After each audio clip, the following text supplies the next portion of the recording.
यूं ही नहीं मिलती राही को मंजिल, यूं ही नहीं मिलती राही को मंजिल, एक जुनून सा दिल में जगाना पड़ता है।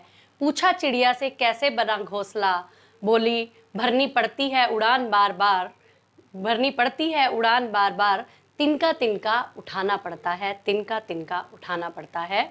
Now myself doctor Mamta Sharma welcomes you in my YouTube channel Government to Governance.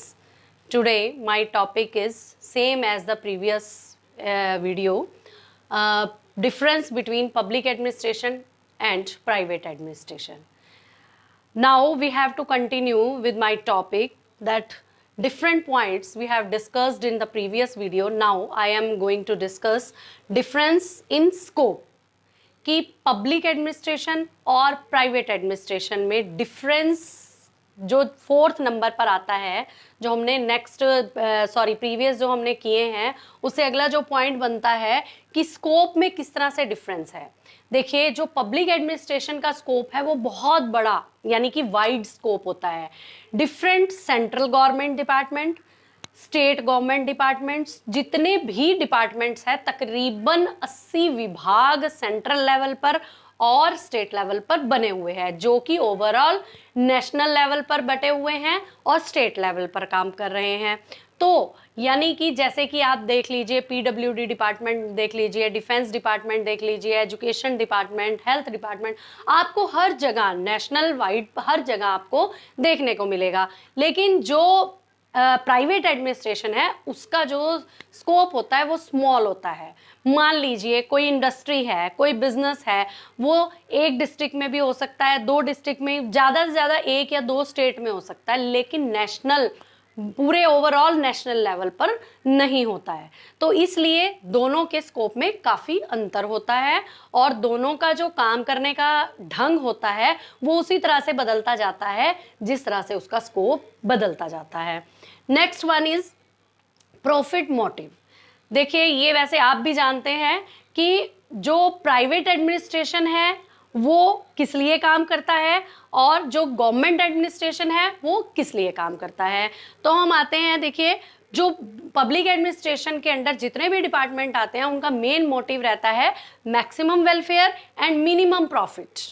यानी कि जितनी भी पॉलिसीज होती हैं डिपार्टमेंट की, लोगों के लिए बनाई गई होती हैं, तो वो मैक्सिमम बेनिफिशरीज को बेनिफिट देना चाहते हैं और वो प्रॉफिट मोटिव नहीं होता। मान लीजिए एजुकेशन डिपार्टमेंट है, जितनी भी एजुकेशन पॉलिसीज हैं वो ऑल फॉर ऑल होती है, मतलब कि जो पॉलिसी बनाई गई है वो सबके लिए, ओवरऑल सोसाइटी के लिए बनाई जाती है। उसमें चाहे कोई अमीर है, चाहे कोई गरीब है, चाहे कोई किसी भी कास्ट का है, किसी भी कम्युनिटी का है, ये फर्क नहीं पड़ता है, वो हर एक के लिए बनाई जाती है।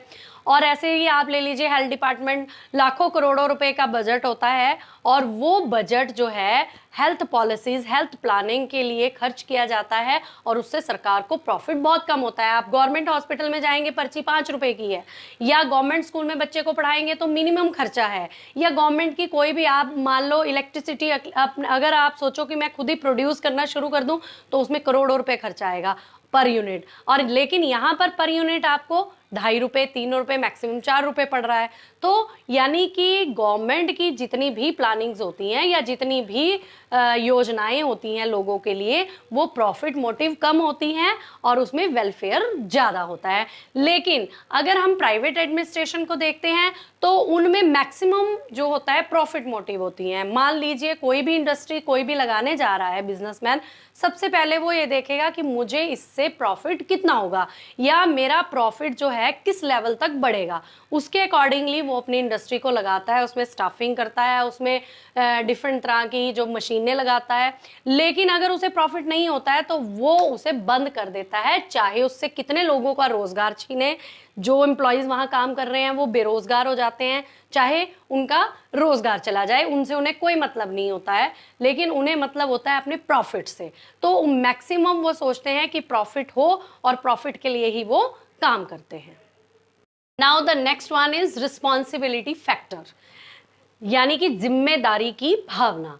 तो उसमें क्या है, जो पब्लिक एडमिनिस्ट्रेशन के वर्कर्स होते हैं, एम्प्लॉयज होते हैं, they are responsible to the people or the representative of legislative assembly और लोकसभा।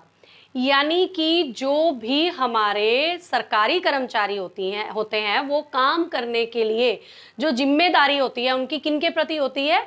पीपल, यानी जनता के प्रति, लोगों के प्रति, या जो लोगों ने जिन्हें चुन करके विधानसभा में, लेजिस्लेटिव असेंबली में भेजा है या लोकसभा में भेजा है।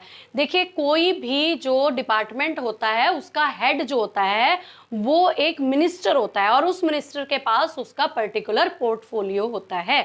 जैसे एजुकेशन डिपार्टमेंट है तो एजुकेशन मिनिस्टर होगा। तो जो जितने भी एम्प्लॉइज काम कर रहे हैं वो किसके लिए जिम्मेदार होंगे? जनता के लिए। लेकिन जनता ने किसको चुना है? अपने रिप्रेजेंटेटिव को, अपने नेता को। वो लोगों ने वोटिंग के थ्रू चुन करके भेजा है, तो इसलिए वो उस रिप्रेजेंटेटिव के प्रति जवाबदेह होंगे, अकाउंटेबल होंगे। अगर काम होता है तो उसकी रिपोर्टिंग भी उन्हीं के पास जाएगी, सक्सेस होता है तो उसकी रिपोर्टिंग भी उनके पास जाएगी, अगर फेलियर होता है तो उसकी रिपोर्टिंग भी उन्हीं के पास ही जाएगी। एंड जो प्राइवेट एडमिनिस्ट्रेशन होता है उसमें क्या है कि जो भी प्राइवेट एडमिनिस्ट्रेशन के वर्कर्स हैं they are responsible only to the their honour. जो भी उनका मालिक है उसके प्रति वो जवाबदेह होंगे। यानी कि कोई भी काम उनको सौंपा गया है तो वो काम कितना कंप्लीट हुआ है, कोई टारगेट अगर दिया गया है वो टारगेट कितना मेंटेन हुआ है और कितना अभी बाकी है, तो उस सब की रिपोर्ट के लिए ऑनर होता है, ऑनर के लिए के प्रति वो जिम्मेदार होते हैं। तो जो भी डिसीजन लेना है उनके लिए वो ऑनर ही लेता है।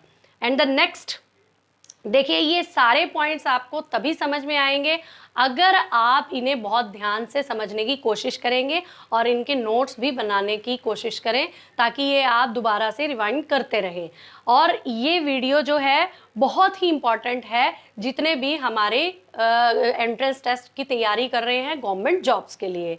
तो इस जो हमारा यूट्यूब चैनल है इसको सब्सक्राइब करना ना भूलें और बेल आइकन का बटन दबाना मत भूलें। तो नेक्स्ट है वर्क एफिशिएंसी। अब वर्क एफिशिएंसी किसकी ज़्यादा है?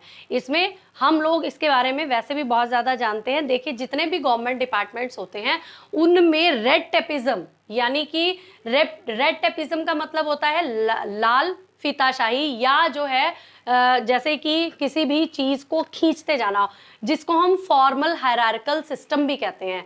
यानी कि इसमें क्या होता है कि हर एक चीज़ एक हायरार्किकल के थ्रू, एक हायरार्किकल स्पान होता है उसके थ्रू बना होता है। तो उसमें क्या होता है कि जो एम्प्लॉयज़ होते हैं वो कोई भी डिसीज़न अपने लेवल पर नहीं ले सकते जब तक कि उसकी अथॉरिटी उन्हें ना दे दी जाए या जब तक कि उसका जो है स्वीकृति ऊपर से उन्हें ना मिल जाए। तो फाइल को ऊपर से नीचे और नीचे से ऊपर पहुंचाने में ही बहुत टाइम लग जाता है और जो काम 1 दिन या 2 दिन का है उसमें हफ्ता या 10 दिन भी लग जाते हैं। तो वहां पर वर्क एफिशिएंसी जो गवर्नमेंट एम्प्लॉयज है उनकी डाउन दिखाई देती है। तो नेक्स्ट जो प्राइवेट एडमिनिस्ट्रेशन है उनमें क्या है? Techno process. आजकल जितना भी प्राइवेट एडमिनिस्ट्रेशन के अंडर जितने भी डिपार्टमेंट्स हैं, जितने भी इंडस्ट्रियल एरिया है या जितना भी आप कोई भी डिपार्टमेंट, ऑटोमोबाइल डिपार्टमेंट देख लीजिए या एनी अदर कोई भी डिपार्टमेंट, एजुकेशन का ही देख लीजिए या हेल्थ का ही देख लीजिए, जो भी प्राइवेट के अंडर आता है वहाँ पर काम जल्दी से होते हैं और बहुत अच्छे तरीके से किए जाते हैं और बाकायदा जो भी स्टेक होल्डर्स रहते हैं उनसे फीडबैक भी ली जाती है ताकि उनकी जो कमियां हैं उनको सुधारा जा सके। And the next one is political direction.